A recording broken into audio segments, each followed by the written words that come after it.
In today's video, I'm going to show you how you can generate images directly inside Claude. So let's get started. Open your internet browser. On the search bar, type Claude AI.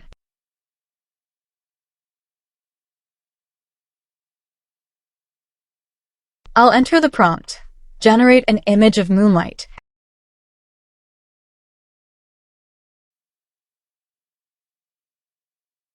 Here I want to tell you that Claude doesn't create traditional AI images like some other image generation tools. Instead, it generates SVG and PNG, which are vector-based illustrations.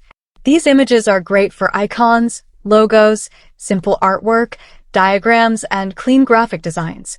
When you do this, Claude will usually explain that it cannot directly generate a standard image. Instead, it may offer to describe the scene or help you find existing images. That's because the wording of the prompt leads Claude to interpret your request as asking for a conventional AI-generated image.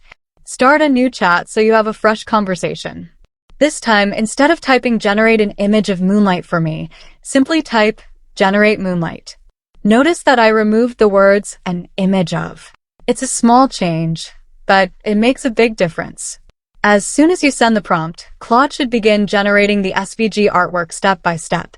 You'll even see the SVG code being created in real time before the final illustration appears. To save some time, I've sped up this part of the video so you can quickly see the finished result. Click on three-dot option.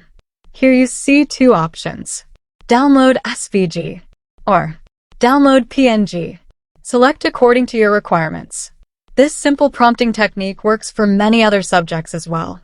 You can experiment with landscapes, objects, symbols, animals, or abstract designs and see what kind of SVG artwork Claude creates.